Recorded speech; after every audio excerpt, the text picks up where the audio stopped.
Colleagues, I think we'll commence now. It is 8:45, and welcome to meeting number 75 of the Standing Committee on Government Operations and Estimates. Today's meeting, once again, is dealing with Supplementary Estimate C and performance reports from various departments. Today we have the pleasure of Minister Bryson being with us once again. Welcome, Mr. Bryson. I understand you have a short opening statement. We'll start with that, and then we'll follow the normal routine of questioning.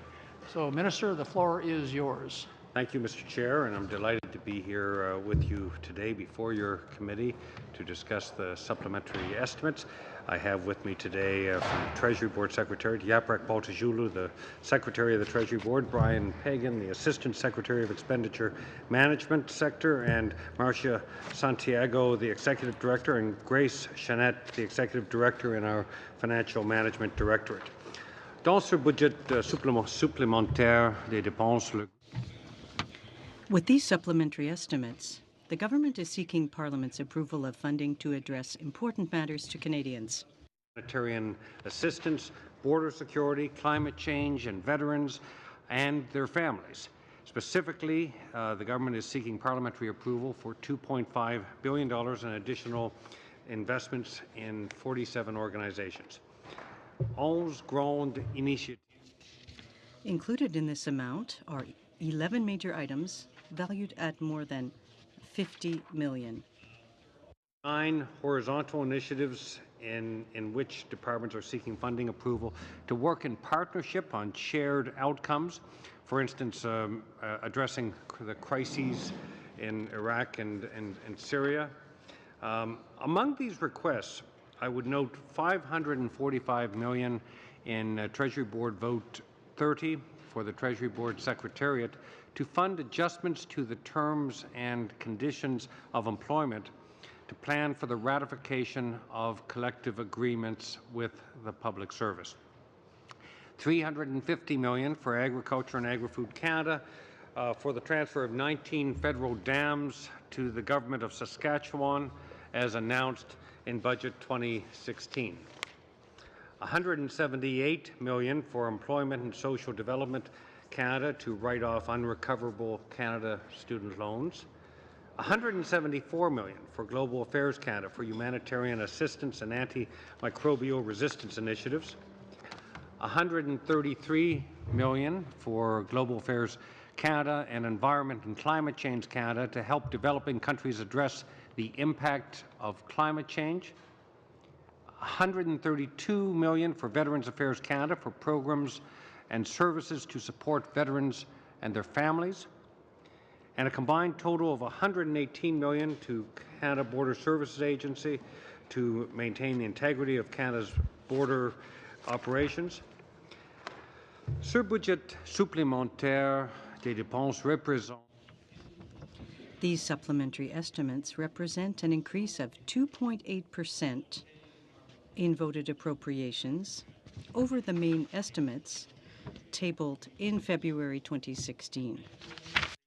Estimates documents also include updated forecasts of statutory authorities authorized by Parliament through separate legislation. Supplementary Estimate C include a $964 million net decrease in the statutory budget or statutory forecast, mainly related to reduced interest charges on public debt. There's also a decrease of $431 million in loans to students and apprentices because this financial assistance is now being offered as grants. This 50% increase in the Canada Student Grants Program was announced in Budget 2016, and it will benefit nearly 100,000 students from middle-income families every year. Mr. Chair, while the government is asking for $2.5 billion to be voted in these estimates, the Supplementary Estimate C also include an online annex. This annex details close to $3 billion in frozen allotments that will no longer be available to departments for spending. During the fiscal year, the government can adjust the funds available to departments in accordance with evolving program developments and priorities, and in this way, the Treasury Board authorizes that funding be frozen so it is not available to spend on anything else. At the end of the fiscal year, these frozen allotments are included in the lapse shown in public accounts. Last year, we introduced this annex to provide greater transparency and accountability. This was actually noted by the PBO. Without this, the first time that frozen allotments would be shown would be in the public accounts, 7 or 8 months after the end of the fiscal year. Because of our change, parliamentarians and Canadians are now able to see this information much sooner. Another measure we took to make the government more open and transparent and accountable was the new review process to ensure that advertising is non-partisan. The Advertising Standards Canada, the national non-for-profit organization committed to ensuring the integrity of advertising, now conducts independent reviews of our ads. As a result, Canadians know that the information they receive from their government represents a legitimate public service announcement. And we have followed through on our Budget 2016 commitment to reduce spending on government advertising, travel, and professional services. I'm pleased to say that we have fulfilled our commitment to reduce these expenditures by over $200 million. Monsieur le Président, avant de conclure, Mr. Chair, before concluding, I'll provide the committee with a brief overview of the requirements of the Treasury Board Secretariat presented in these Supplementary Estimates C.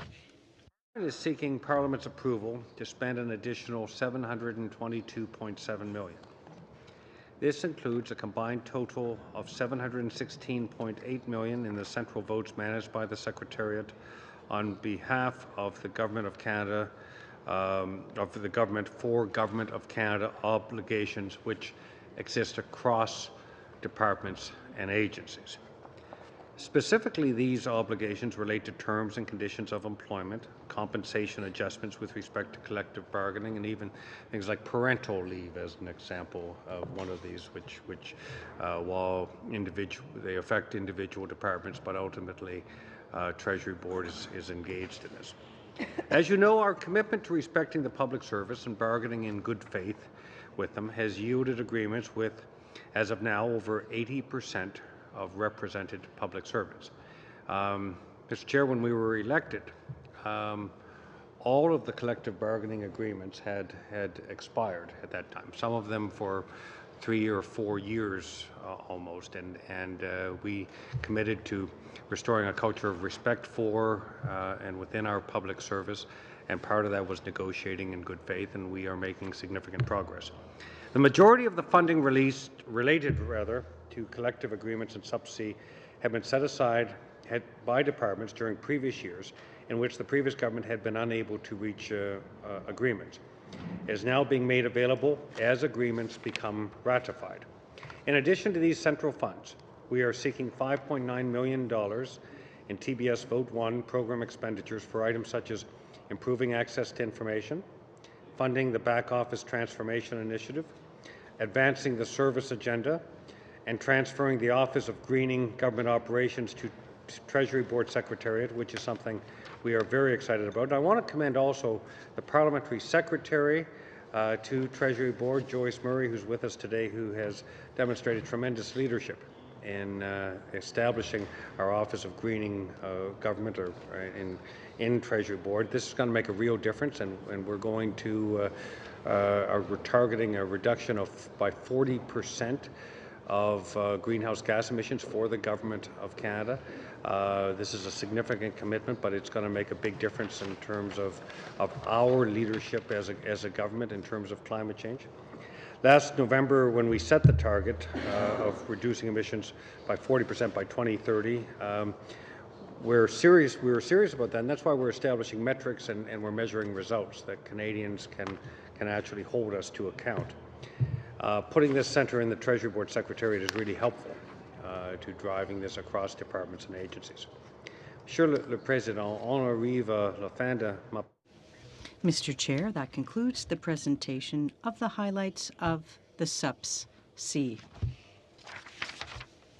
Just finally, Mr. Chair, I look forward to continuing our discussions on how to improve the estimates process. I think we share, and we've had discussions in good faith among all parties, that the current system is confusing, frustrating, illogical, dysfunctional, and opaque. I remain committed, and I look forward to working with you and parliamentarians as we move forward to improving the system in order to provide better, more timely, more useful information to parliamentarians, better accountability for our government and future governments, to Parliament and to Canadians. And at this point, my officials and I would be pleased to take your questions. Thank you, Mr. Chair. Thank you very much, Minister. We'll go into our 7-minute round of questions. I would remind all members again, of course, the proceedings today are televised. Our first intervention will come from Mr. Whalen. Mr. Bryson, thanks for coming today. You mentioned in your opening remarks the Treasury Board introduced an online annex last year to demonstrate that frozen allotments and lapsed funds so that they'd be more transparent to Canadians. Could you further explain how this provides greater transparency to parliamentarians? Even on the website itself, I mean, it is still quite complicated. Well, the change has improved transparency from the perspective that previously you'd have to wait 7 or 8 months after the fiscal year to have this information. This was recognized by the PBO. It's one step, it's one initiative, but you're quite right. There's a lot of work left to be done. Infobase, which is a tool for citizens, for parliamentarians to get more timely information about government activity and expenditures, is helpful. We want to improve it in terms of its user friendliness, and we want to expand it in terms of what it actually covers. I've got to tell you, there are other countries, and I look at performance.gov, the website that was established under the Obama administration, and I look at that and I see where departments and agencies, and you can go through departments and agencies, and they are graded on and rated on whether or not they are meeting their objectives.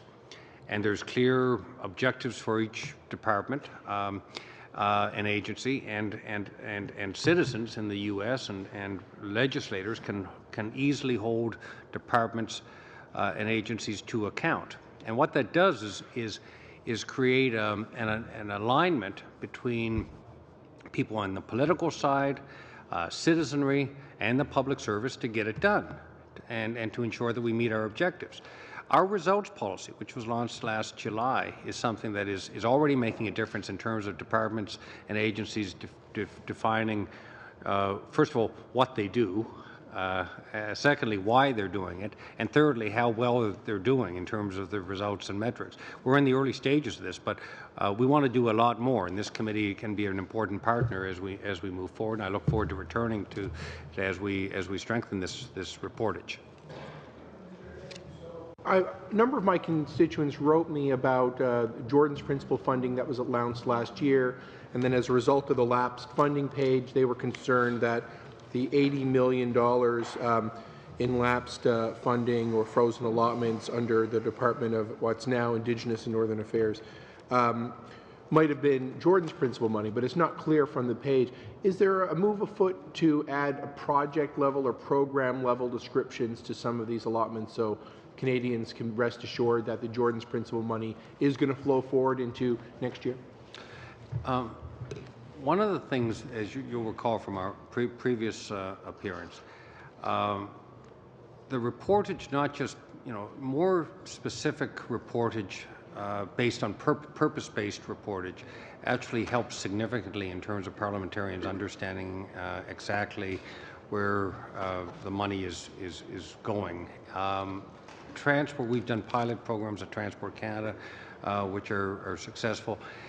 In terms of, as we move forward, for individual departments and agencies, including Indian Northern Affairs Canada, this will be one of the areas where I think you're going to see a greater transparency. On this, I know that in terms of Jordan's Principle, both Ministers Philpott and Bennett are committed to this, to making sure that the results are delivered. There has been progress in partnership with Indigenous communities, Indigenous leadership. This has been, I think, over the last year, we've worked hard. It's not just a matter of dollars and cents in terms of the $8.4 billion committed in Budget 2016 to Indigenous peoples in Canada. It's not just dollars and cents. It's really rebooting our fundamentally important relationship of our government with First Nations and Indigenous peoples across Canada, and I think we've made progress, but there still remains a lot of work to be done. But the format, maybe Brian would. Sorry. Just as the Minister says, our reform agenda, the discussion paper that we have advanced, does include a proposal that we move from the current vote structure to a program or purpose vote structure, and that in itself, I think, would go some way to the greater transparency, Mr. Whalen, that you're looking for. Specifically with respect to the question of the frozen allotments this year, there has been additional detail provided, and so on page 7, we note the components or the elements of the different programs that have been profiled or that for which the funds are no longer available. And with respect to Indian and Northern Affairs, it's footnote 1.8 on page 7, and it references transfer payments related to the Federal Contaminated Sites Action Plan and the settlement and implementation of claims to support consultation and engagement. So those are the two program areas, nothing related to Jordan's Principle. Oh, that's okay. So I really wanted to hear a little bit more about the office, the Center for Greening Government, and it's interesting because we're very committed to reducing carbon pollution and measuring effective and efficient ways to do that. What sort of measures are we going to see coming out of this office? Is it going to be greenhouse gas reductions, or is it going to be greenhouse gas reductions per dollar spent on a program-by-program basis? And maybe if you could also squeeze in the short time allotted, why is the Center for Greening Government finding itself in Treasury Board rather than some other department of government? And are the evidence-based metrics going to all reside in Treasury Board over time? Sure. Get you to hold your answer until perhaps the next question, because we've only got a few seconds left. We'll have to go to Mr. McCauley now for 7 minutes. Darn good question. I'll come back. Breathtaking question. We'll have to wait. Anyways, welcome back. It's always great to have you. I'm just going back to the frozen allotments. 829 million in infrastructure. There's the second one's 366 million for defense. Do you know what those projects were? And is the intent just to roll it over into next year? Because there's been a lot of questions about the infrastructure, you know, a lot of promises made, it's going to kickstart the economy, et cetera, but there's been a lot of criticism from quite a few areas that the money hasn't rolled out. So I'm just wondering, the 829 million frozen in infrastructure, what was that for? Why did we not get it out the door? Sure. Is it just going to be spent next fiscal year? Sure. And the same with the national defense, if you know what the 366. Sure. Thank you very much, Kelly, and I appreciate the question. First question on the infrastructure funding. I mean, these are historic investments, 120 billion over 10 years. Just get to the answer. And putting no, when this is important, because as we move forward with this funding, it is in partnership with provincial and municipal governments. And as we do this, there are actually the projects have to be ready to move forward for the funds to flow. Now, there have been projects, and some specific ones. For instance, the Jasper Place Transit Centre Terminal renewal in Edmonton West. That was around $2.5 million. The West Edmonton Mall Transit Centre busway renewal, that was $1.7 million. Are they going to be done the Jasper next year? Place Transit Centre busway renewal, that's $1.2 million. These are projects in your riding which have benefited from Mr. this Chair. level of investment. And of course, we are committed to continuing these kinds of investments. If I can interject here, it seems we have a relationship between Mr. McCauley and the minister that happens every time you're here. You know, I appreciate, we have such short time. Mr. and I McCauley, appreciate- Mr. McCauley. I enjoy our relationship very, very I'm sure you do, as I'm sure does Mr. McCauley. There was one specific question based on about $800 and some million that have been either lapsed or unspent, and Mr. McCauley was Think it's gonna simply be spent asking. next year? In terms of some specifics on that, I'll ask Brian. So, Mr. McCauley, the first point of your question is this funding going to be available? That is, in fact, the purpose of reprofiling. If it is available this year and the department can't just spend it, moved it to we next year. move it to the year. Do you know what the DND was? I've got, sorry, I can get that in 1 second. Specifically with infrastructure, there's 3 projects. It's the Lionsgate wastewater project, $11.2 million. The provincial territorial base funding agreement of $293 million. And the Budget 16 Clean Water and Wastewater Fund and the Public Transit Infrastructure Fund. And these are being reprofiled into future years as a result of delays in signing contribution agreements with the provinces. Okay. With That's what I was respect looking for, thanks. with respect to national defense, it's a series of reprofiles. They have a very large investment portfolio. Do you mind, because of shorter time, do you mind just providing that afterwards? Shoot us. Yep, we can provide that. know. And one other thing, Kelly, the other thing too, and we in fact I had some meetings on related to this this week. One of the things is that provinces had planned their infrastructure investments over the next several years based on expectation of what the federal commitment was. It changed when we were elected, so now there's actually If they're not ready, that's fine. reprioritized. No, but there is a reprioritization of provincial projects now, and they're doing that with knowledge of the new program, and we're working with them. One thing, and I know you share with me, it's important that when we put federal money into projects, that the funding partners, are ready and the projects are ready, and that it's that we have a results focus for these things, right. And we're doing so. Part of this is just ensuring that the funding partners have the projects ready and that the projects are ready to move forward. That's fair. If the partners aren't ready, that's fine. No, but I just want to get back to the partners are actually reprioritizing in some cases their lists based on the new availability of funding, that they're looking at their priorities differently. Right. Just want to get back. In your PBR, you write page 3 of the highlights, and it may not be related. Result highlights lay the groundwork for new Treasury Board policy and results. What we're talking about effect July 16th. New policy will strengthen the federal government's ability to determine results and demonstrate how tax dollars contribute to the outcomes. I just want to refer to Canada's new infrastructure plan by the PBO. He writes about government has provided no performance measurement framework for which to evaluate the spending and only limited visibility on tracking how the money is being spent. And you've got one side, you've got your PBERS and you've laid the groundwork, and then you've got the PBO saying Sure. nothing exists. And he goes on to criticize, and I realize it's a lot of things to deal with, but he goes on to criticize no mention current department performance reports, a gap between what's been announced by departments, what's getting done, committed to spending the funds, but there remains a significant gap of it getting done. So we've got a bit of a separation. Your PBER says you've laid the groundwork, PBO's critical, and also showing that there's no correlation between, or there's no results outcome for the infrastructure spending. And it's been one of the criticisms, are we getting a return on it? Part of this, and we take seriously PBO reports.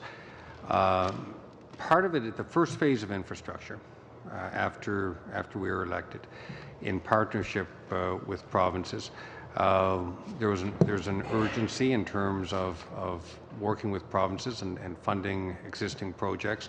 As we move forward in phase 2 and future phases of this, we want to strengthen the results framework around infrastructure in partnership with the provinces. The provinces and the municipalities, it's really important that they play a leadership role in prioritizing their projects. At the same time, we want to see results for for federal investments that are consistent with our broad principles as a government, including, as an example, addressing climate change. So we want to see projects that actually move the needle in terms of reducing greenhouse gas emissions, as an example. But I share with you Is it fair to say it's a work in progress from your side? That would be right. That would be right. And we want to, as we move forward in partnership. When can we expect an update or your department addressing the PBO's concerns? There has been progress working with departments, including infrastructure, on this in terms of strengthening results measurement and delivery.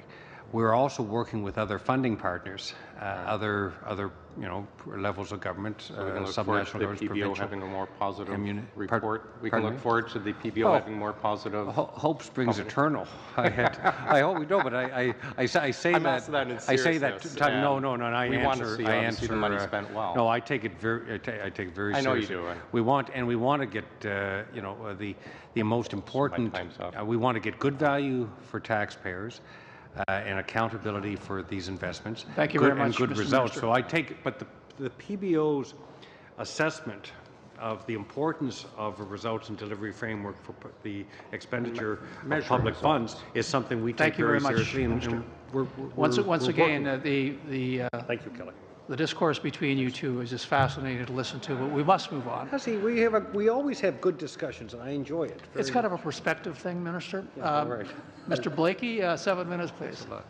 Thank you very much, Mr. Chair, and thanks to my colleague Aaron Weir for giving me some time to ask questions regarding the supplementary estimates C that I know are on the minds of RCMP members across the country. As the Minister may and should know, in January 2015, the RCMP Pay Council recommended a raise for RCMP members, and later that year, the RCMP Commissioner recommended a raise for RCMP members to the President of the Treasury Board. Initially, when I saw the sub-C estimates just at a glance before we had kind of looked into them any further, there were some promising lines. There was a line under Treasury Board for compensation adjustments. There was a line that talked about pay list requirements. We see that the RCMP itself is requesting $70 million in the supplementary estimate C, and we thought maybe this was finally the raise that RCMP members thought was coming. When we looked into it a little more, we saw that it appears anyway that certainly those items under Treasury Board are not pay raise items for the RCMP. It looks like it may not be the case that the money requested by the RCMP under its own departmental plan is for the pay raise for RCMP members. I congratulate the government on the increase in platitudes when it comes to speaking about RCMP members, but as the Minister knows, banks don't let RCMP members pay their mortgage in platitudes, so it's important not to substitute increases in platitudes for increases in pay. I'm wondering, is there a line in the supplementary estimate C that we've missed wherein there's a raise for RCMP members? And if not, when is that raise coming? Thank you very much, Mr. Blakey. And first of all, we have tremendous respect for the work of the RCMP and the safety and security that they bring to us. And as we've seen in this week, the sacrifices and their risk in their work and on an ongoing basis. So, in fact, one of the you're aware of legislation C7, which for the first time will provide RCMP with collective bargaining rights and representation opportunities, which continues to be subject to the legislative process, but we believe will move forward. The request you refer to is under consideration, and that's something that. How long is it going to be under consideration? Again, because it's been well over a year now that it's been under consideration. I mean, it's under consideration, but when you speak to the pay adjustments that are in the sub-C now, those reflect when we were first elected in terms of the public service. There were 27. Now, are any of those for RCMP members? Because that's really the substance of my question: is what is in these increases for RCMP members? No, we the request, the recent so request, the recent request is the government waiting on on C7 to pass in order to pass judgment on the recommendation? The of request that was commissioners? made recently is under consideration. And for how long and that normally is- do you consider? That is independent of C7, but Okay. C7 Could is you- an could important you step forward in terms name of the- RCMP collective bargaining. So rights. when you're considering a raise, typically there's criteria of assessment in terms of whether you make a decision to go forward with a raise or not. If it's under consideration, what criteria are you using to evaluate the recommendation for a raise? Under what conditions would you approve that raise? Again, those are under consideration currently. So the raise isn't under consideration. The criteria for evaluating the raise is still under consideration. Well, Is that correct? First of all, you know, when the request when it was made, it is under consideration now by Treasury Board in consultation with Minister of Public Safety, Minister Goodale. But this is something that How many conversations have you had with Minister Goodale about the raise? we speak regularly about public safety and RCMP issues. Are you speaking In terms of the regularly about whether or specifics, not in to terms of- grant a in raise to terms of- RCMP members? In terms of specifics around the RCMP, I'm going to actually ask YAPRAC because of some of the discussions that are ongoing on this. But I do want to say, though, we've gone from no public servants with collective bargaining agreements to over 80% in about a year. And we have, I think, restored. Well, and RCMP members have yet to get a collective agreement, but again, even though the Supreme Court said they have a right to a collective agreement if they want one. Mr. Blakey, we're moving forward with C7 in terms of. When are you of moving the- forward with C7? Well, have you got a date when that's coming back to the House? There's a legislative process underway now. There's multiple in bargaining the agents trying to Senate, there is certify right now in a context of pretty serious legislative uncertainty. Regardless of your opinion of the Senate, it's a body that is.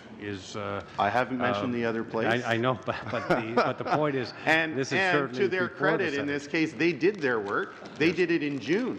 Yes. And one of the reasons we were told that we couldn't consider important amendments to C7 at the House level was because the sky was going to fall if we didn't get C7 passed. We got it passed last spring in the House. It went to the Senate. Yes. The Senate completed its work before last summer, and then the bill disappeared. And we're looking forward to their Well, RCMP members have been ongoing looking forward discussions with them, to some time. and we take it very seriously. Now, YAPRAC may want to add in terms Can of you, specific grant. well, I'm wondering first if you could illuminate us as to the delay on C7, why it's taken so long for it to come back to the House. There's discussions with the other place now and legislators in the other place, and we're moving forward with. And do you anticipate C7. that when it comes back to the House, it'll come back in what form? Is the government considering of course, adopting the amendments of the Senate? Of course, that's a discussion with legislators in the other place, and when those deliberations are concluded, we will be bringing this back to the House, and we look forward to moving forward with members of Parliament in good faith. All right. Well, Thanks very much. YAPRAC, would you like to add just in terms of the discussions around? I think actually I'll. In about 30 seconds. Thanks. Okay. The basic comparators, we look at comparators with other police forces, basically. It's just that which police forces do you take and what averages do you look at? That's what's considered. Council, and I think it's pretty clear, like the RCMP's appreciate fallen. I think they're ranked 70-something out of 80-something now. Pay Council said they should be in the kind of top three, or the average of the top three comparator police forces. So I mean, we're a very long way away. So this is hardly quibbling about details. This is about really an issue of principle at this point. And we'll have to curtail the discussion until the next round. We have Mr. Peterson for 7 minutes, please. Thank you. Excuse me. Thank you, Mr. Chair. And thank you, Mr. Minister and staff for being here today. It is appreciated. You know, we were, if you go back to the election in 2015, I think we were the only party not making the false promise of a balanced budget. And I mean, if any of those parties had got elected, there'd be no new money for the RCMP at all. So we're actually fortunate to be in a position where we can actually fund some of these policies and these great police forces. And on the RCMP, I think there is a request for $76 billion, I think, towards the disability insurance, the shortfall in the disability insurance plan. Can I get some more details on that? Is this will that amount put it into surplus? How big is the deficit on that? A couple of things. A lot of the insurance plans, like pension plans today, are under significant strain. We have historically low bond yields right now, so that imposes a real challenge on both insurance and pension plans. That's part of the factor here. There was also the White decision, which and there was a separate decision in the Manouche case for in defense, and the White decision in RCMP, which also had an impact on this. So this investment is to fortify the prudential strength of the plan, to render it stable and solid. So it was important to do so. But again, the two factors were the White decision, and it was 76 million actually, 76 million. But the bond yields, interest rates, that's a significant factor as well. Well, I want to thank you for your commitment to the RCMP and that number. I know that $76 million to the RCMP will be well received, and I have an RCMP detachment in my riding. I know they'll be very appreciative of this effort, so I want to thank you for your commitment to the RCMP. Just another quick question here. I think you mentioned in your opening remarks about the plan to reduce spending on partisan government advertising. Can you talk to me a little bit about that new process, and you know, if you think how you're going to measure whether it's effective or not as we go forward? Sure. Well, we've reduced government advertising, you know, in terms of our spend on government advertising. Around $200 million reduction in advertising, and some other areas as well. And we've asked the Advertising Standards Council, which is the non-profit organization that helps govern advertising in Canada, to help us, to work with us in terms of defining what is partisan, what is not partisan, and we subject our advertising to them to give an opinion, and we're seeking to make sure that advertising, government advertising, is focused on public interest. And there is a clear need for legitimate government advertising. I mean, health promotion is one of those areas, public safety and security. You know, but our government comms policy is very clear in terms of what is not partisan or partisan. The other thing, you know, the Advertising Council will hold us to account, and as will Canadians. So it is important as we move forward, and it's part of a broader commitment we have to greater openness and transparency. We want to apply these principles across government in terms of what we're doing. And I think the advertising changes have been well received, and they're in their early stages, but I think they've already had some traction and are making a difference in terms of the kind of advertising we as a government are using. Thank you for that. I think an important characteristic of the new approach is this external review process, and I think I join with all members in lauding you for your efforts in that. It's well received, I think. I just want to follow up on my colleague, Mr. Whale, and ask some questions about the greening of government and the new system in place, and how it's housed in the Treasury Board, and the metrics, and it's being rolled out through the Treasury Board. And I know you didn't get a chance to answer that when he asked the question, so maybe you could take a couple minutes.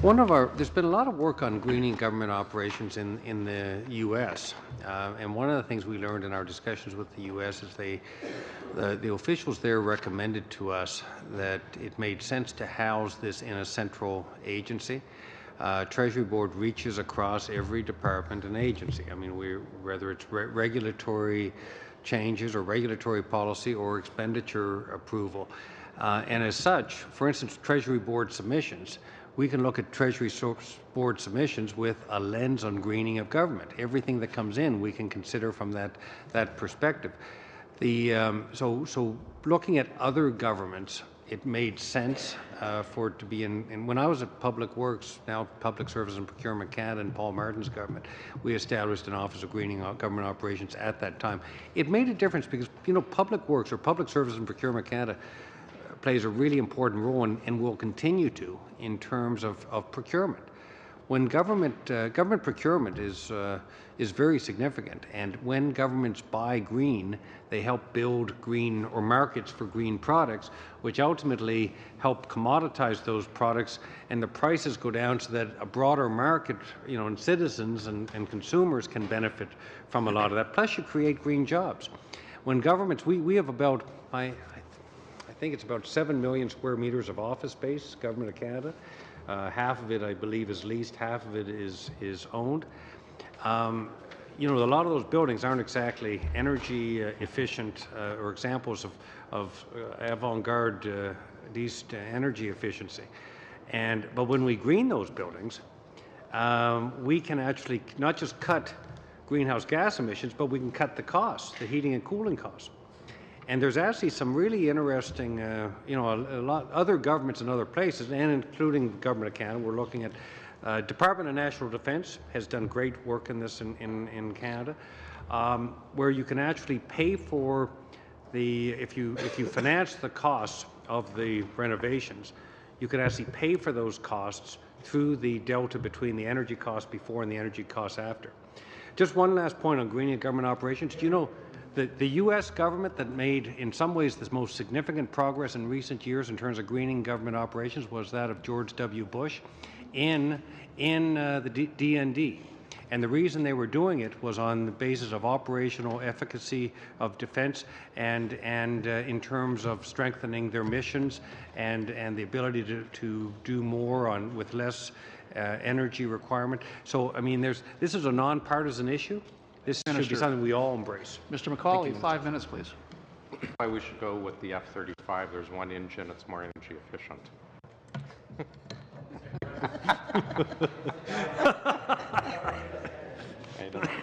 Just very quickly, because I only have 5 minutes, I want to go off a topic a bit on transparency. We all agree, you know, we need to align better the estimates with the budget and have better transparency.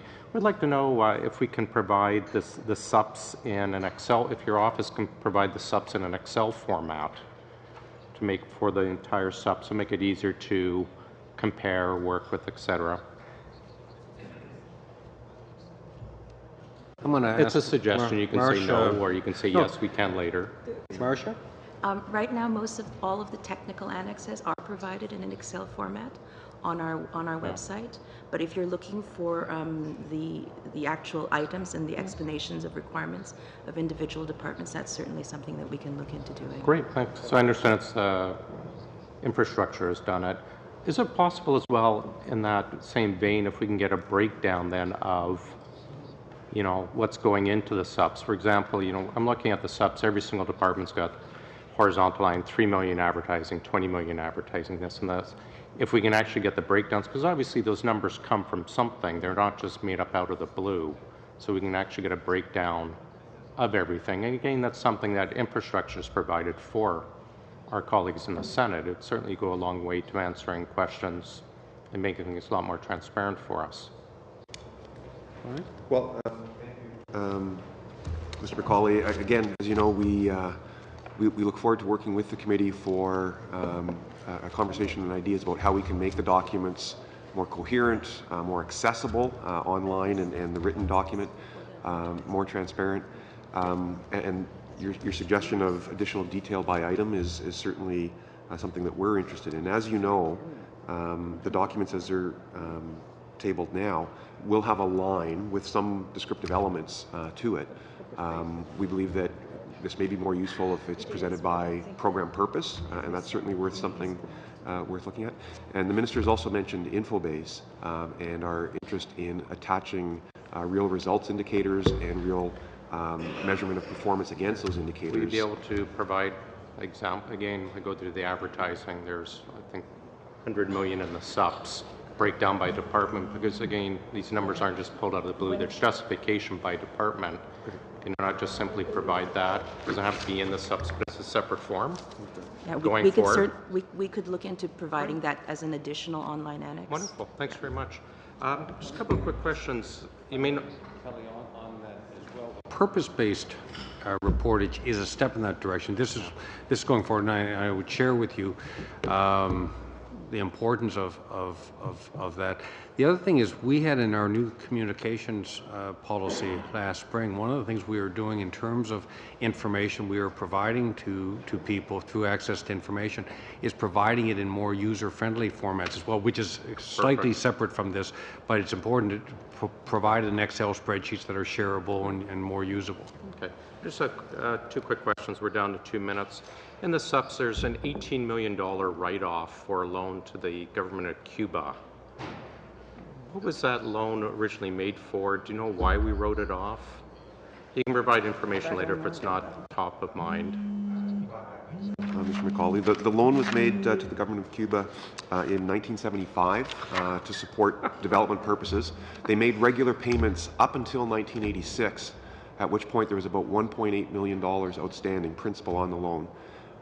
And that principal there's been accumulated interest. There is an initiative run by the Organization of Economic Cooperation and Development called the Paris Club that works with countries to provide debt relief as they meet certain conditions. Who would decide to write that off? Does that come from the PMO? Does that come from Global Affairs? Or is it just we're not going to get that money back? The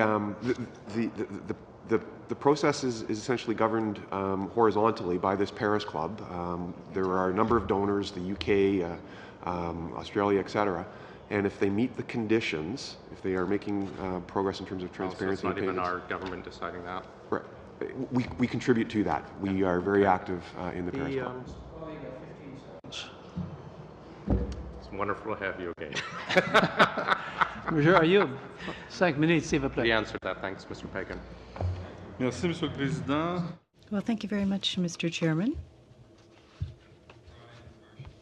Our team, Treasury Board, the knowledge that they have of these individuals is actually, as President of the Treasury Board, I continue to be amazed on a daily basis with their capacity and their grasp of, on a very granular basis across government department agencies. But thank you. Monsieur Ayub, 5 minutes, s'il vous plaît. Go ahead, sir. You have 5 minutes. Well, thank you, Mr. Chairman. And thank you, Minister. We see how enthusiastically you always answer the questions. We appreciate that. I'd like to start with a question. I've got another component that comes back to the linguistic side of it, but I'd like to start with the Canada Border Services Agency. There is an $85 million ask for services, and it talks about maintaining the integrity of border operations. Now, in the news recently, we've heard some things. Is this referring to what's happening south of the border? Is this related to trade? Because there's the trade component, the threat side. Let me read it in its entirety. Threats of terrorism that have brought additional pressure to bear on the agency in its daily operations. So what more specifically will this funding be used for to maintain better security at the border? So if you could please elaborate on that. Thank you very much. I appreciate your question. The border security and integrity is clearly a top priority for our government. These funds will make it possible to maintain service levels on the front lines and to deal with high-risk commodities leaving the country. The Canada Border Services Agency is facing operational pressures which are increasingly significant. They are reacting to movements of passengers, threats relating to terrorism, organized crime, as well as an increase in international trade. Been operational pressures at CBSA, and the global environment is not getting any simpler, and so we're making investments that reflect, I think, operational challenges that have existed for some time in order to strengthen the operational effectiveness of CBSA. Can we foresee those investments to be redo next year, or it's temporary kind of investment? These are again, they reflect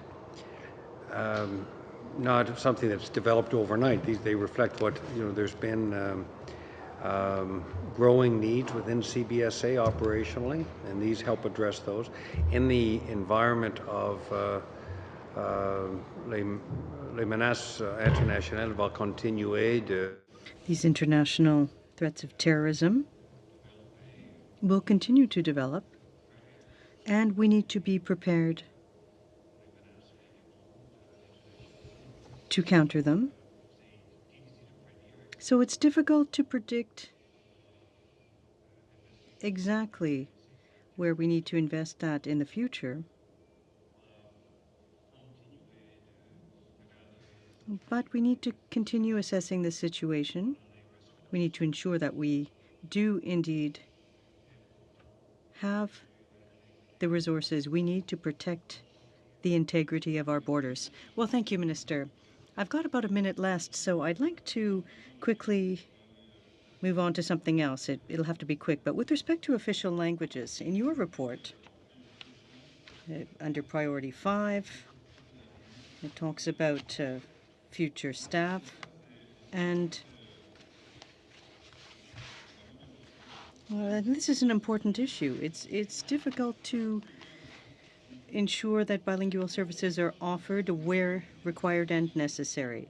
Now, I have a problem with that. It is difficult to ensure. It seems to me that that's an obligation. Bilingual services must be offered, even though it may well be difficult. And then in the report, a little further along, it says that the federal institutions, for the most part, had continued to offer or provide communications. So for the most part, well, that's something that's problematic as well. Some have not done so. So we need to ensure that they all fulfill that. Now, I haven't done any comprehensive analysis of the rest, but I'd like to ensure that you're aware of this situation and of the importance of offering bilingual services. So I'd like to just make sure that you're aware of this. Answer, Mr. Macaulay, 5 minutes, please. Sure. Thank you. Asking Keith. Just again, a couple of questions. The 178 million write-off for student loans. I'm just wondering, how is that compared to past years? Mr. Pagan probably knows that. And is this a change because of a change in our policy on the write-offs? I understand we've had changes on grants, et cetera. Does this reflect any of the changes, or if it's just bad debt? And if we've changed any of our procedures for collecting the money? Sure. Thank you for the question, Kelly. And firstly, it represents about 1% of the total student loans outstanding, and it is in line with previous years. It's about the same. I think it's comparable. Okay. It hasn't actually. You've answered my question. It hasn't changed significantly. I want to go over to the access information. I think it's wonderful that we're improving our access information. I know there's some money in there. What will that be for? Is it for more manpower to speed up the access? Is it for legislative changes? Can you give me an idea in about 1 minute? Because I think my associate, Mr. Gord, would like to ask a question. Sure. Couple things. One is we made some changes last spring in terms of access to information by eliminating all fees except for the basic $5 application fees. So we've eliminated all fees. We also... I'm still paying those fees. Pardon me? I'm still paying those fees. We had, well, $5 is better than some significantly higher fees. So, but beyond that, also committing to open by default as a principle in terms of how, and putting materials in more user-friendly formats. So on the website. So we're doing more. One of the things we want to move towards is more proactive disclosure. In terms of getting information and government sharing information with the public. Will the money be used to speed up answers? Pardon me? Will the money be used to speed up replies or add bodies to Well, help speed up on replies? access to information, this came in 1982. The Act was took effect in 1982, and what we're looking at is some significant, improvements in terms of this. There's two kinds of regimes in terms of this. One is that of access to information requests, and we're always conscious of the importance of responding in a timely manner. And the other is moving towards more proactive disclosure, which is more consistent with the principle of open by default. I personally like the idea of actually putting more information out there in user-friendly formats. And part of the resources you're speaking of is actually to help accomplish that. This is what we're using the money for. Oh, in terms of specific... what we're using the money for. Actually, well, I'm going to ask Yaprak, because Yaprac's got So some very this money will specific be used for reviewing the Access to Information Act, which is a government commitment. It is also for developing a central website where Canadians can submit access to information requests, which does help. Oh, as I said, we applaud any improvements And the to it. 30-day guarantee for personal information requests, that they're not always done in time. And this is where to establish... That was going to be a question I have. Are you going to set up service goals or guarantees for return on times? Because sometimes they can be quite lengthy. Right, and every department is focused on it, and the Information Commissioner makes sure that she reports on our performance. And sometimes we're okay, sometimes we can do way better. Monsieur Gord, you have 1 minute. Thanks. 1 minute, s'il vous plaît. Merci, Monsieur le Président. Well, thank you very much, Mr. Chairman. Minister, now there are a number of programs that have required additional funding. Has that number increased, or has it remained the same over previous years? Or are departments asking for more money under the subsidies? Il y a des augmentations cette année. There are some increases this year for some requirements that are important. For example, changes when it comes to the agreements with our public service and to the unions that represent more than 80% of public servants in the public service. This year, well, could we get the percentages? We also know that there is an increase to ensure that we're prepared to implement those agreements once they've been ratified with the union members. So it's a change. So your officials could provide the committee then with more information then. Ms. Shanahan, 5 minutes, please. Thank you. Very much, Minister, for being here with us and with your team. I would like to give you a chance to answer the question that was asked by my colleague concerning the access to official language information, or information in both official languages. Merci, Brenda. Et j'apprécie. Thank you, Brenda, and I appreciate the question and your question as well. For our government, it's a key top priority to ensure that government services are available in both official languages across the country.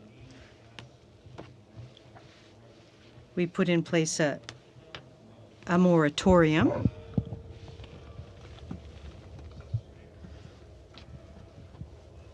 to ensure that we will continue to do so, because there was a risk of some offices closing in Canada.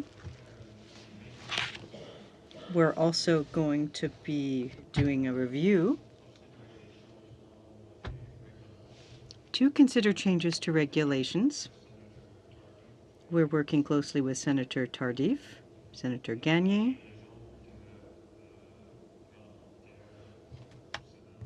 and other parliamentarians in the Senate and the House of Commons to continue our work.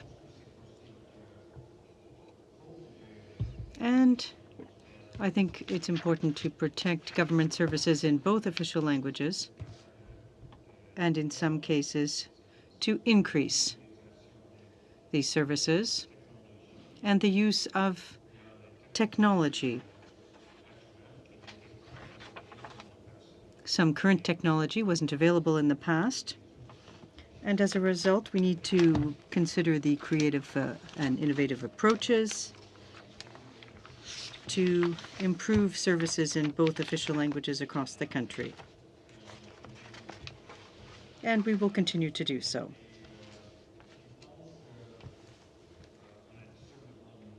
And I think that we're on the right track. But we do have a great deal of work to do to modernize regulations, but that's a priority for our government. In the past, we've worked with Senator Chaput. We're working now with Senator Gagné, Senator Tardif, and parliamentarians from the House of Commons as well. We will defend these important principles: the right to receive government services in both official languages,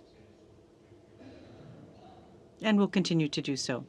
Excellent, and congratulations on your French, Minister. Thank you. It's not bad from a little guy from out in the country, in the rural areas of Nova Scotia. And in fact, I learned French here in Ottawa. And it's hard to do, in fact. But for our daughters, we have Rose and Claire. They're 3 now. We chose their nomes because the names work in both official languages as well. And we speak to them in both official languages at home. We sing in both official languages with them at home. And I'm afraid that they're going to be picking up my accent in French. That's a bit of a concern for me, but it's a priority for us. It's not a government policy but it also reflects my personal priorities as well for my girls, so that they can grow up in a country that's not just officially bilingual, that is truly bilingual. So it's a priority for me as their daddy. Excellent.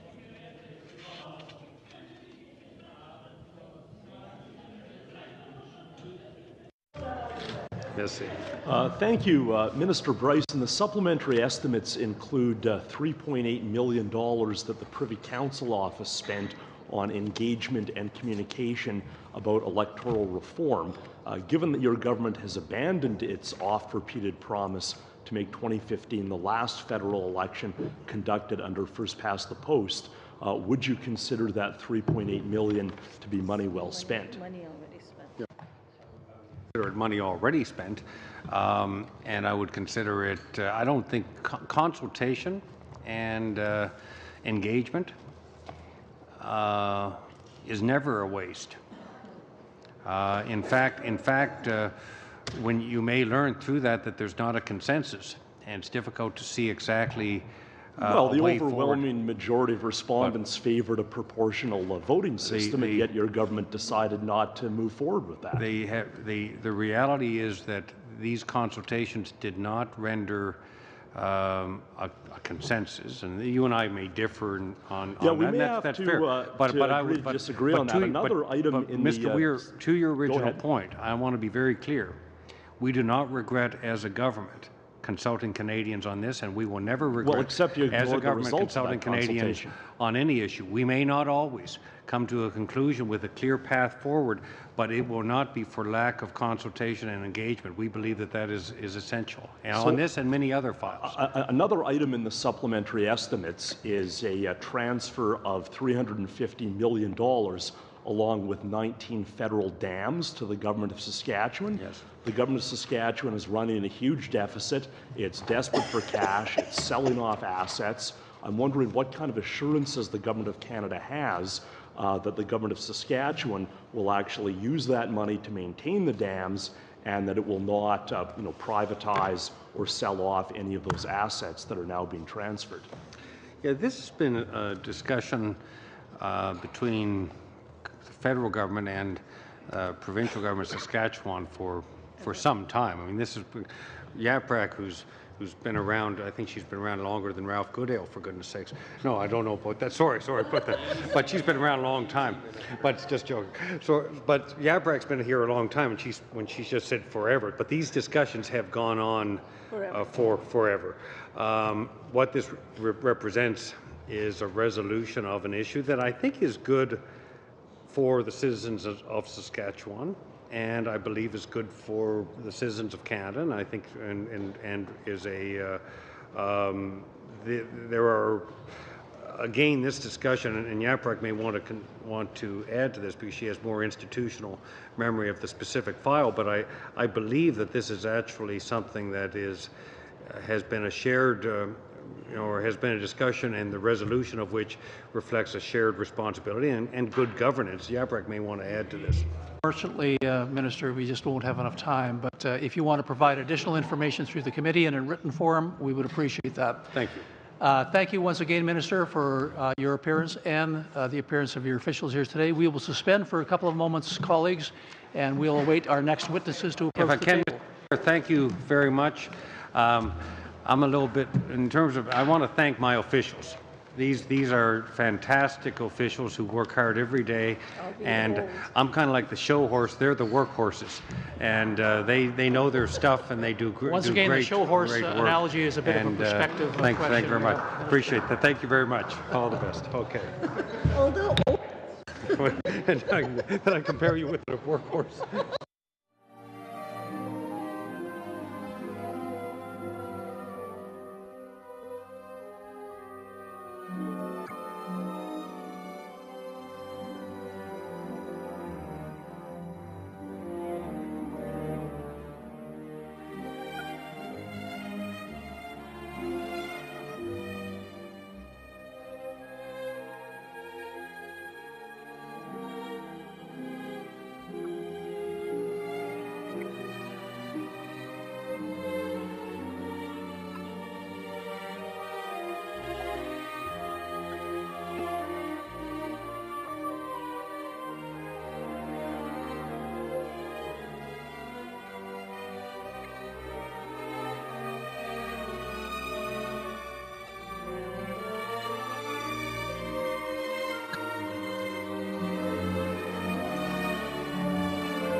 Français, j'ai donné un en français, monsieur.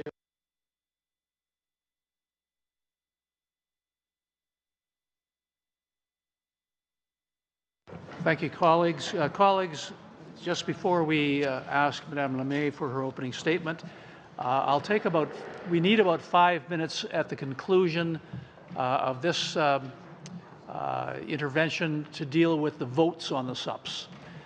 So and we have to get out of here before 11 because another committee comes in here at 11. We went slightly overtime with our first witnesses, but I'm sure that was only because Minister Bryson wanted to be quite comprehensive in his responses. Hopefully we can be a little shorter and more on time with a set of witnesses. Madame Lemay, thank you for you and your officials being here. We'll get right at it. You have an opening statement, I understand, Yes, and I following that, we'll go directly into questions. The floor is yours. Thank you, Mr. Chair. So, Mr. Chair, honourable committee members, I'm pleased to be here to discuss Public Service and Procurement Canada's Departmental Performance Report for the fiscal year ending March 31st, 2016, and the 2016-17 Supplementary Estimate C. Given the committee's interest, I would also like to take an opportunity to update the members on the progress that we're making on stabilizing the pay system, if that is okay with you, and address employee pay problems. So sitting beside me are Marty Molden, our Chief Financial Officer, Lisa Campbell, who is the Assistant Deputy Minister of Defence and Marine Procurement, and Kevin Radford, the ADM for Real Property. Public Service and Procurement Canada has a broad mandate to provide key services that support other departments and agencies, parliamentarians, and Canadians.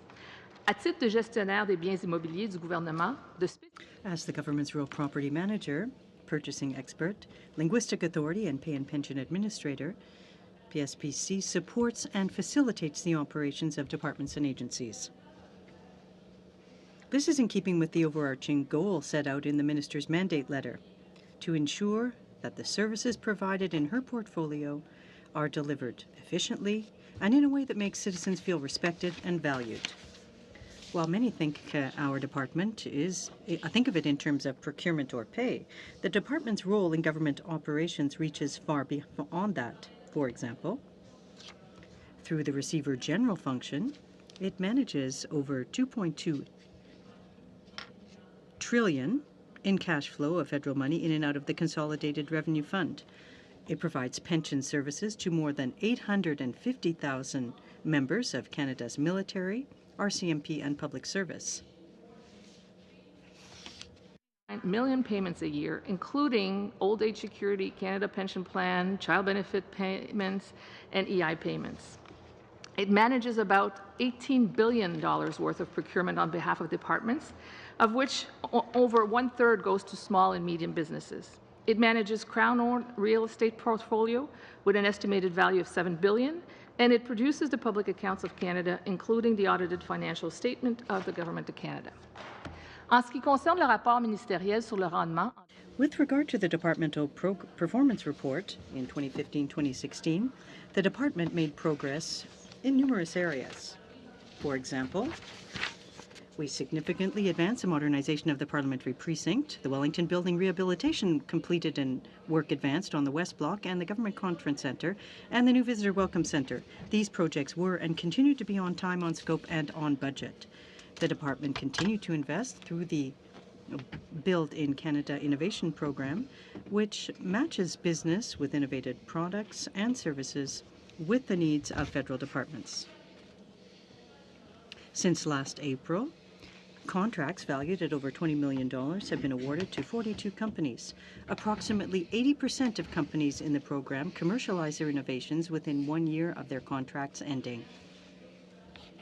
Procurement strategy, investments were made to equip the Canadian Armed Forces and Canadian Coast Guard while creating jobs and economic benefits for Canada.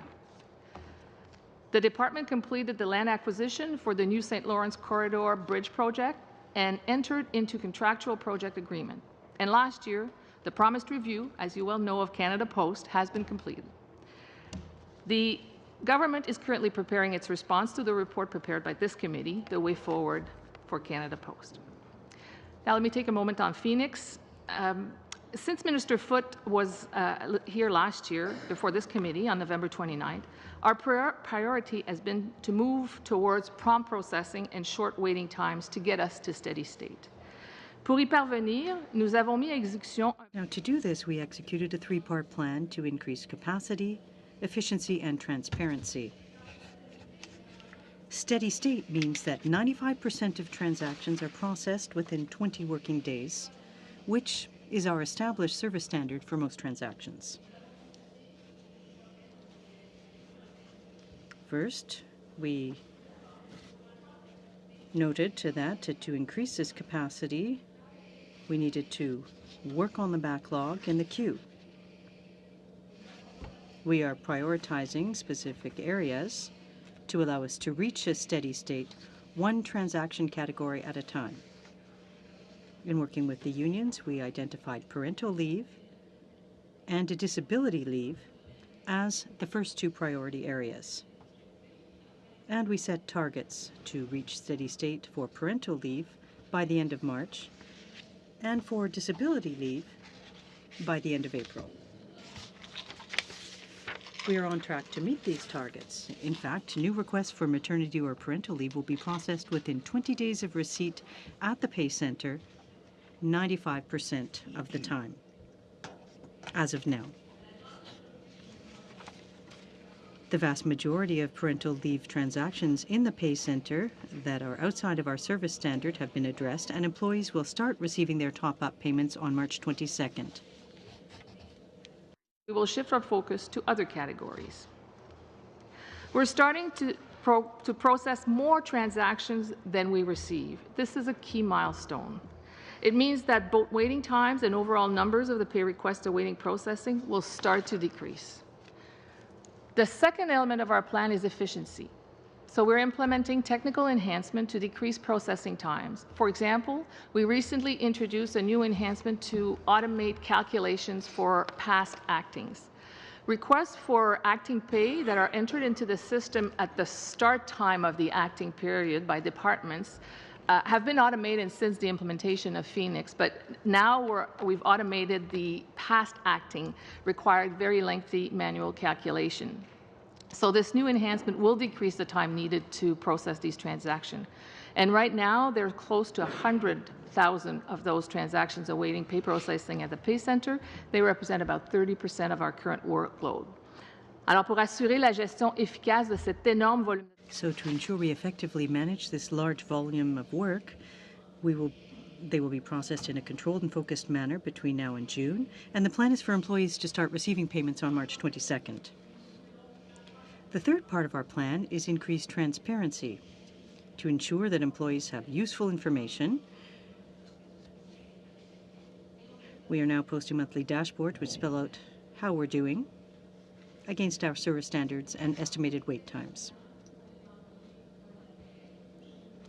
Now, we're very much aware that wait times have been unacceptable for certain employees. I would like to say that it will be sorted out really quickly, but it will take a few months still.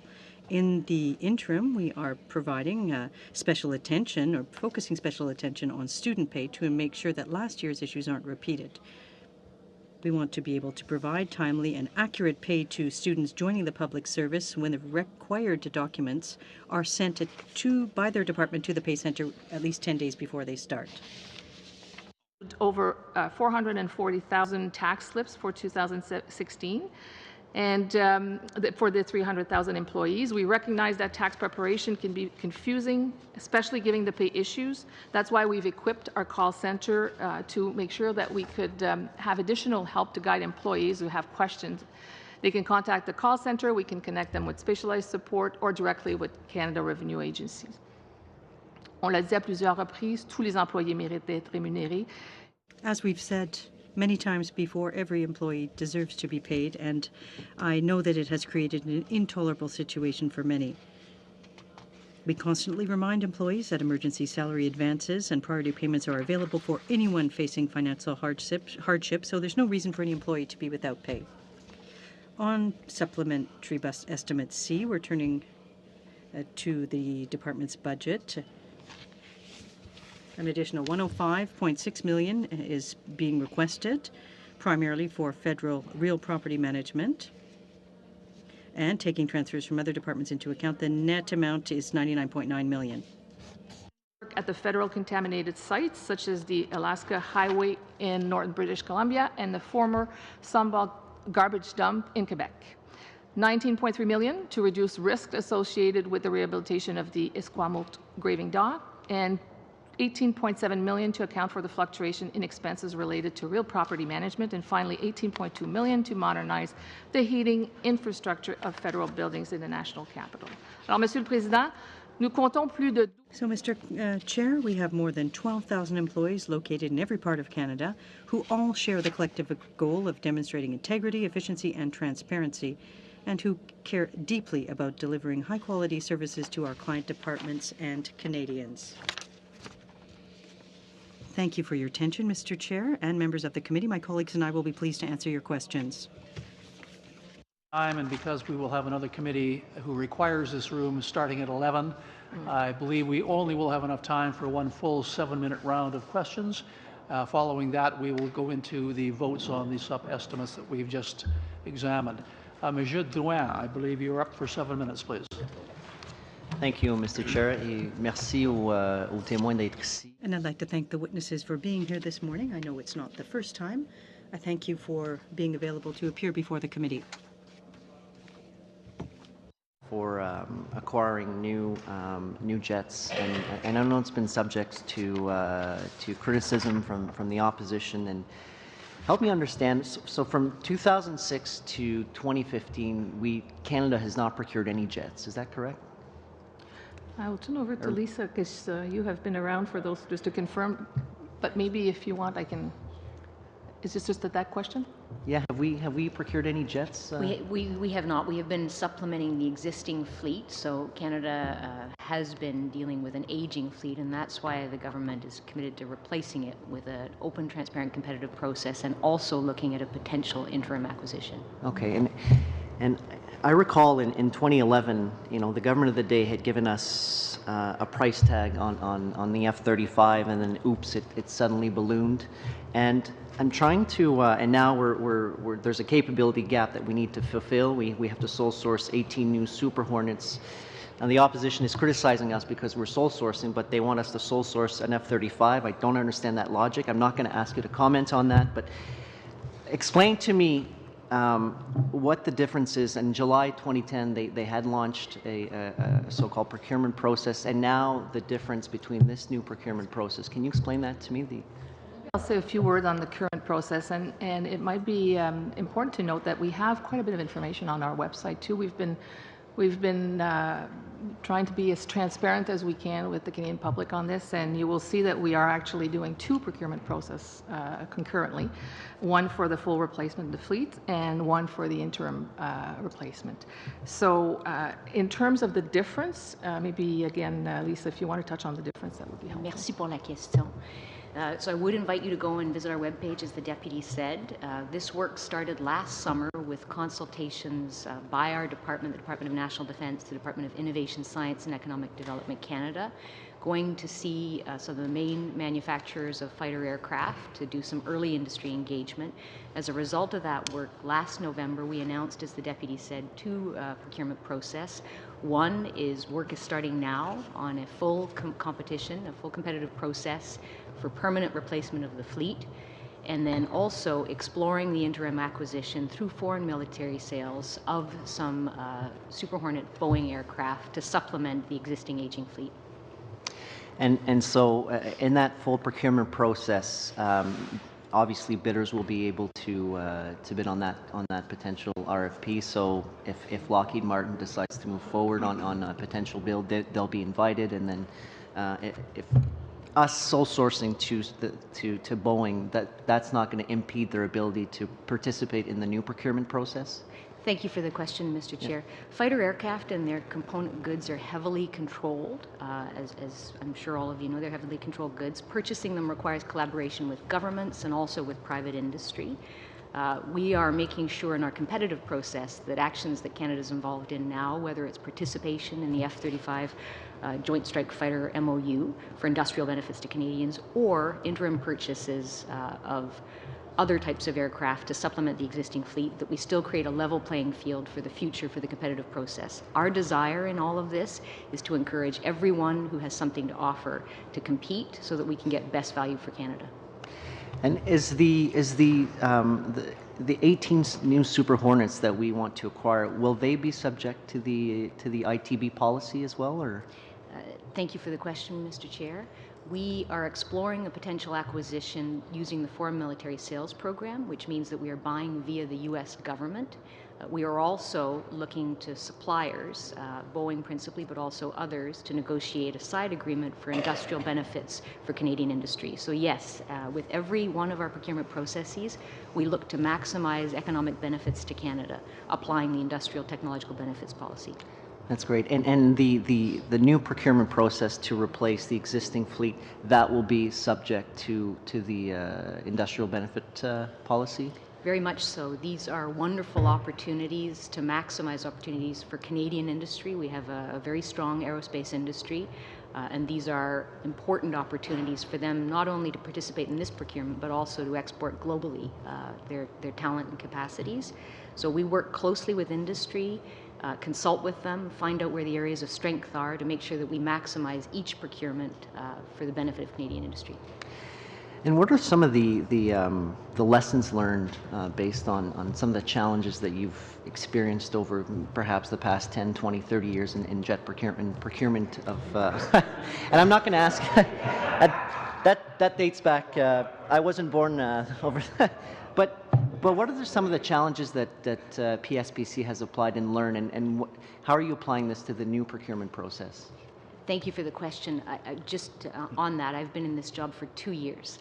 I did other work before then, but we have tried very much to apply procurement best practices to this procurement as we have done to many others, and that includes robust industry engagement, understanding what the client department needs are, but also going out and talking to industry, and that means not just the prime manufacturers, but also the entire supply chain. How can we structure this for the benefit of all of the supply chain, making sure that we're maximizing industrial and technological benefits? What is the best way to procure? Some of the things that we look at these days in procurement processes is pre-qualification processes to make sure that we are talking to serious bidders who actually want to submit a bid, making sure that we focus the requirements and make it easy for them to submit bids. So we will consult with them, share drafts of requests for proposals to make sure that we get the maximum number of compliant bids in a reasonable time. So we try and do these as rapidly as possible, but we also need to give industry time to consult with their supply chains, to consider whether or not they're going to bid, and to submit robust bids. Great. Unfortunately, you only got about 15 seconds left. Thank you. Appreciate it. Thank you. Mr. McCauley, 7 minutes, please. Thanks for joining us. Ms. Campbell, I won't assume you've been around for 30 years. Thank you. Let's stick with the fighter jets, please. The Super Hornet, how many parts of the Super Hornet are actually made in Canada? Anything? For questions about the specifics of the Super Hornet, I would ask that you question D&D for those, but one piece that I would say is we're buying this via foreign military sales from an American company, but we are negotiating a side agreement if this goes through. The reason I asked, I've heard nothing of it is made in Canada. Thank you for the question. Is that correct? We are exploring the foreign military sales acquisition. I should say two things, if I may. Canadian and American supply chains are integrated to some extent, but we always look to maximize the participation of Canadian industry. Let me just ask, I understand there's politics involved in the sole sourcing of the Super Hornet, the F-35, but from the point of view, a lot of our allied countries have picked up the F-35, Netherlands, Denmark, Norway, Israel, etc., and they've done from start to order anywhere from 12 to 18 months for the procurement process. We've got a very experienced, very knowledgeable, very capable procurement department. Why are other countries smaller, much smaller than us, with less resources, able to do it from start to finish from 12 to 18 months, and it's going to take us anywhere for 5 years? Like, why do we have to we're going to spend 2 years sole sourcing a Super Hornet that's going to be obsolete in a couple of years, which is not your decision, I understand, but why is it going to take us so long when smaller countries with much less resources are able to do it in a much shorter time? There's a few things in there. When we looked at it, they don't always start. The other countries don't necessarily start the process at the same place we do, right? So it's hard to compare one to the other. We're starting a point where we had chosen before, so we've got a lot of information already. We're not starting from scratch here. So if we go back to the previous question, one of the things that we are insisting on doing is doing a process that will engage everybody, that will give the opportunity, level the playing field. Okay. Denmark, Norway, all those other countries do the same thing. Why does it take us so long? That's because we want to engage industry and we want to make sure we have the best process. Now, the other thing is we are waiting for a couple pieces as we started this process. You know, there's a defense policy review. There's a number of things. So we will be building all the pieces into this process. But it will be a thorough, fair process, and we don't want to have to come back and do it again. So we want to do it right. Yeah, and this is the shortest time frame that we have laid out to do it in a rigorous fashion. So do you think it is acceptable for so many years when, again, smaller countries with much less resources than us, starting from scratch, I can't comment on the other countries, but I can tell you that when we looked at our process, that is to ensure a rigorous and leveling the playing field, that is a process that we benchmarking against what other countries are doing. And it's not just one-off, it's quite a few countries are doing it. If we benchmark against them, we're taking double to triple the time. Do you think that's acceptable? Do you think our processes are correct then, if it takes us so long and they're such short time? So I don't think you can make that comparison. You don't think it's valid to compare what other countries are doing? If I may, one of the things that we considered last summer when we talked to aircraft manufacturers was what is the best way to meet Canada's needs as fast as possible. We estimated that the foreign military sales process was one of the fastest ways to get aircraft to fill an interim need.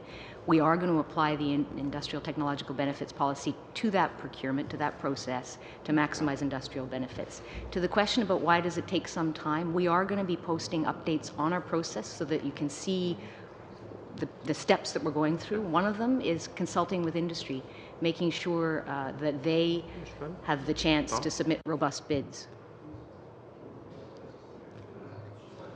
2.5 minutes. I just want to switch over to shipbuilding. Yes. I wonder if you can give us a very quick 30-second update. The reason I ask, I'm hearing, we've seen a lot in the press about concerns from contractors who are bidding on it saying they want it pushed back. We're also hearing rumors now that the whole process is being delayed an extra year and a half. We may have a gap at Irving between when we're actually starting and their trained staff available. They're looking apparently at layoffs of skilled workers they've hired to start on the process, but it's getting pushed back again.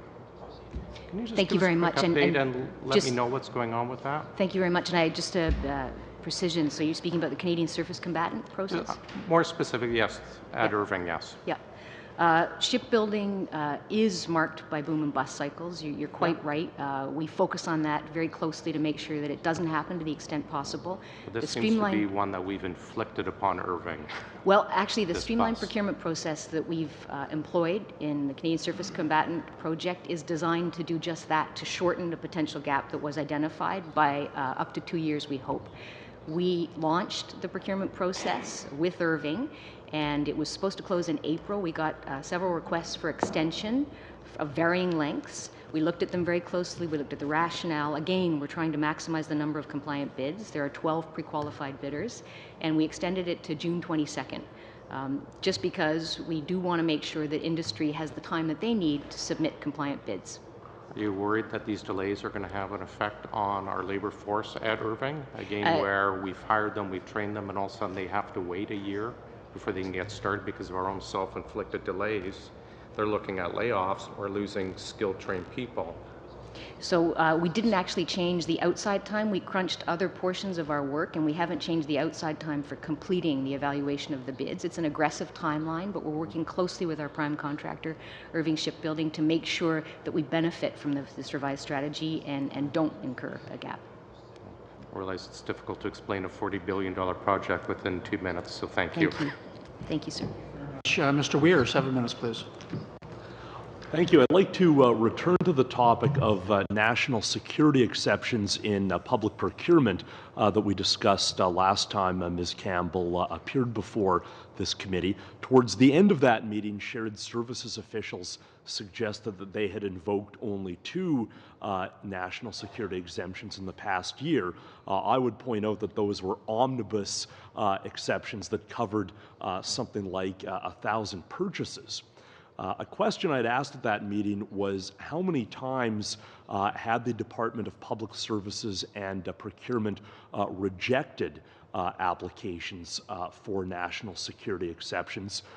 It seemed that Ms. Campbell was not totally prepared to answer the question at the time, so I just want to ask again how many of these applications have been turned down. Thank you for the question, Mr. Chair, and happy to discuss the statistics on that. In fact, we're preparing a detailed response on the statistics for our department. As I said the last time, we receive about 20 individual requests for national security exception, but one of the things I want to emphasize is invoking that doesn't mean for a moment that we don't compete. In fact, in most cases, we continue to compete. It's more related to industrial security. And you made that point very clearly and effectively at the last meeting. Really what I'm looking for is a number. Yeah. So we received 20 individual requests. There are also omnibus ones in place and blanket ones that I've described to you for certain organizations like CSIS, who were present, their chief financial officer, as you'll remember, who described the process for requesting them to be invoked. But some organizations, by very nature of their work, have these omnibus processes in place. So we are gathering that information both to give this committee information about the number that are in place, the volume of transactions, and frequency of use. Okay, so those numbers are forthcoming. They are, and in respect of the are they turned down? I think as you heard at the last committee appearance, we have a very robust due diligence process, so often they are rejected before they get to my level. By the time it gets to me, the department has done its due diligence process, and there are instances where people have said it's not justified in this case, and we'll get you that information as well. Okay, well, it would be nice to quantify that, and it sounds like it's coming. Ms. Lemay, in your opening remarks, you mentioned funding for the rehabilitation of the Esquimalt graving dock. I'm wondering if you can tell us whether that work is going to be done with Canadian-made steel or with offshore steel. Thank you. I will ask Kevin to. So with respect to the remediation to the Esquimalt graving dock, there were actually 2 components where it was mentioned. In the first component, it was about the remediation work around the Contaminated Sites Action Plan, where we had completely redone the South Jetty and worked into the harbor and cleaned up the site. The work that Madame Lemay mentioned in the opening remarks was around the reconstruction of that and that's what I'm asking that station. about, yep. And it was also, though, mainly in and around the following projects at the Esquimalt, which I will go over for you. The first was the service entrance in the pump house substation, $14.6 million. Another component was for a main substation replacement. The North Landing Works substation as well. And in these substations, it's where the heavy electrical equipment and switching equipment is in place. And the planning work on the caisson life extension, but I want to emphasize it's for planning. So the caisson is the large floating hull, if you will. If you're familiar with the Rito locks, the doors that open and close, this one is a similar type door, but it actually floats. We fill it up with water and it locks in place, and that allows us to drain the dry dock. So it's pre-planning work on that particular part of the structure, and the following money is actually on the pre-planning for the South Jetty reconstruction. So we're just in the pre-planning phases of that particular work. Okay, so it's too soon to say where the material will be sourced? Is that... Yeah, thanks for the question. I believe it's too soon. So the initial money was $1.2 million to plan out and design and scope how the South Jetty will be reconstructed.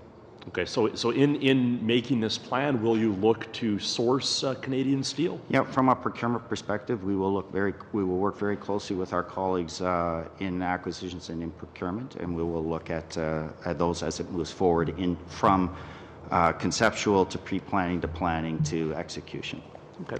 Another item that is in the supplementary estimates for your department, but I do not believe was in the opening remarks, is an additional $18.7 million for increased non-discretionary expenses associated with the leasing of buildings as well as Crown-owned buildings.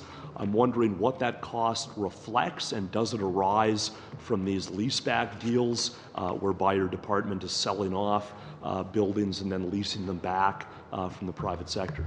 Yeah, thanks for the question. So in 2014, we worked with the Treasury Board to establish what we call price and volume protection. So a component of the monies that we asked for in the Sub-C was around price and volume protection in the non-discretionary component of our overall portfolio. So we have 7.1 million meters of space under roof, and all of that, the non-discretionary component, a large component of the spend, between 80 and 90%, is around rent and around utilities. So as there's fluctuations in rental rates, as market rates, as there's fluctuations in utility rates, as there's fluctuations as well just in how cold the winter is, there's a built-in process where we work with central agencies to ensure that we can pay those non-discretionary bills, and this is part of that process. So we look at price and volume, we look at our non-discretionary. Could you tell us which of those elements account for the 18.7 million? Sure, I can get into that in some detail if you wish. You can squeeze into what, 30 seconds, Mr. Radford? 30 seconds. I'll go really quick. We have $2 billion worth of roughly of expenses in the area of utility. We're asking for an $18 million increase, which is less than 1%. So as we forecast at the beginning of the year what the market rates will be, utility rates, etc., we come less than 1% in our ask. The good news for you is that when we're asking for more money, it usually means it's a good reflection of the economy as well, that the economy is moving because the market rates are going up, etc. So if we are asking for less money, it usually would have a negative connotation. So we're within 1%, if that answers your question. Thank you. Our final intervention will be Madame Ratanzi for 7 minutes. Thank you all for being here. You run a very complex department, and with complexity, I have a question, because you're managing $2.2 trillion with the cash flow between the Treasury and the CRF. And I'm trying to figure out, when you talk about risk management, what sort of risk assessment do you do in ensuring that the $2.2 trillion or the $18 billion worth of procurement or the $7 billion of real estate, how do you assess risk? How do you manage risk? How do people understand that the data integrity, for example, is solid, that there is, because you're producing public accounts as well. So how do you ensure they flow up, which is a financial risk, an operational risk, and perhaps human resource risk? And you have these complicated IT systems.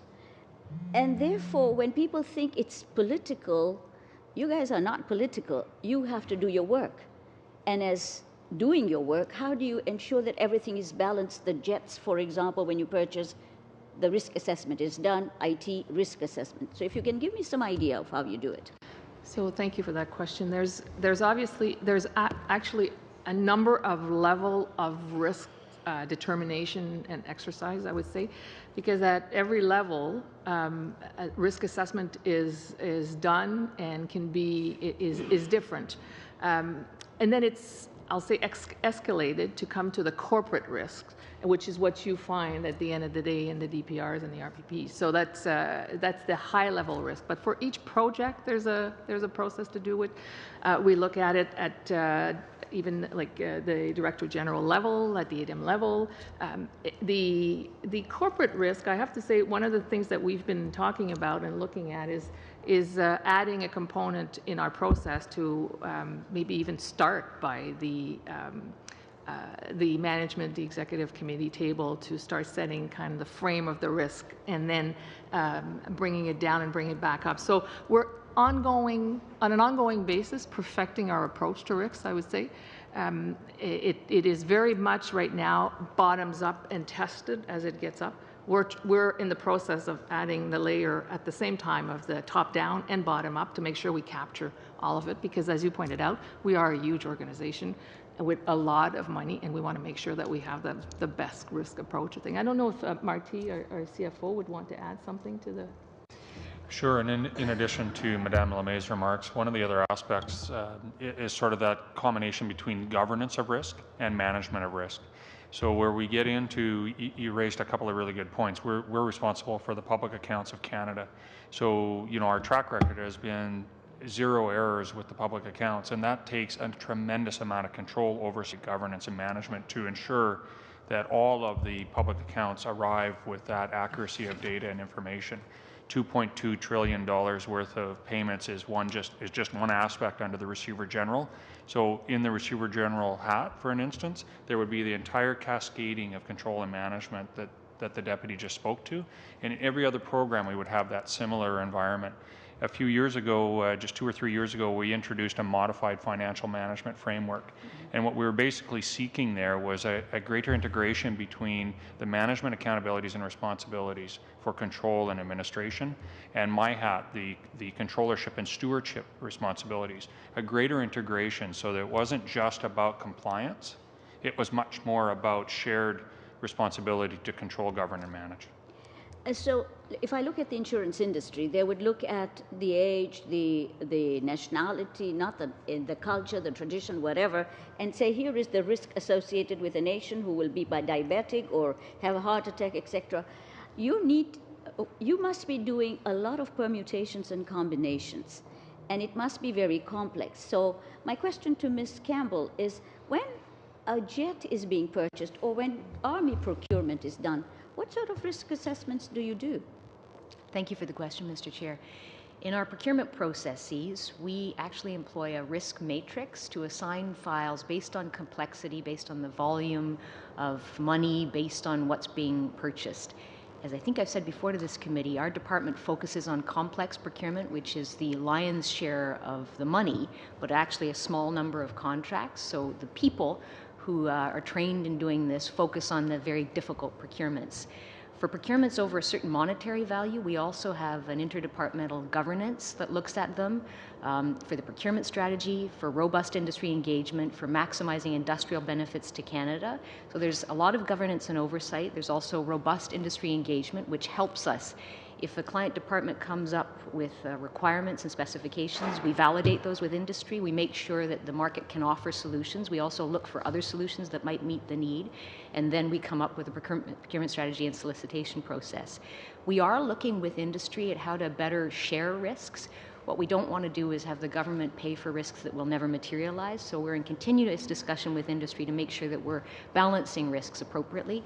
And that applies both for fighter procurements and also the shipbuilding strategy, where you gain a lot more information once, for example, in ships, you're under construction. We now have data about what it costs to build blocks of ships, bless you, in both of the yards. And that has helped inform us which risks are real, which did we think would materialize and have not, and it helps us cost those better with industry. Mr. Redford, I think you had something to say. Thank you for the question on risk. I thought I would just bring it down into a few more practical terms.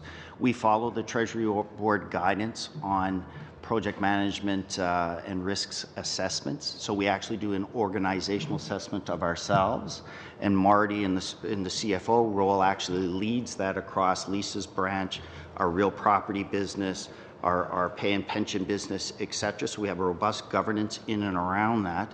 And we are one of the few departments, if you will, across government that has received an organizational project management risk assessment, OPMRCA, it's called complexity and risk assessment, of 3. So the maturity levels are 1, 2, 3, or 4, and we have one of 3. And because we offer our services to other government departments, sometimes they come to us when they find they do a project complexity risk assessment on a particular item, like the giant mine that was in the news today.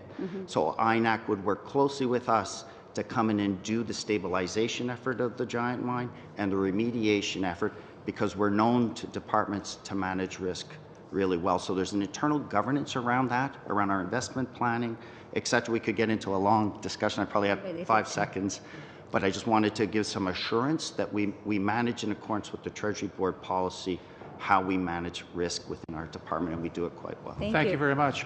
Madame Lemay, Mr. Radford, Madame Campbell, and Mr. Muldoon, thank you once again for appearing. You are excused, but colleagues, I would ask that you, if you could, I will not suspend the meeting. I would ask if you could stay at the table, and since we are going to be voting in public, we'll get to those votes on SUPs within 2 minutes. Thank you very much. Do you want to have the amounts for each?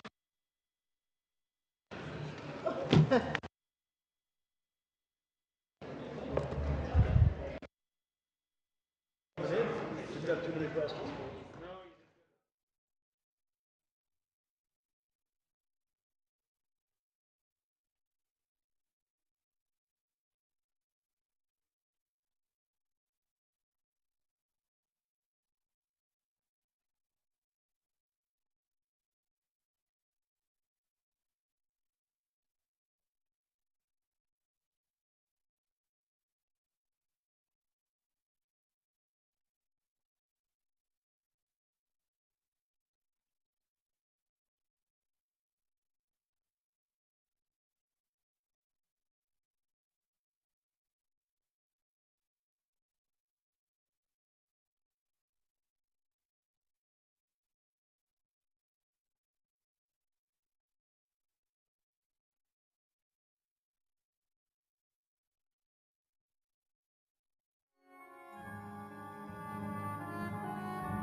Colleagues, if I could get you to return to your seats.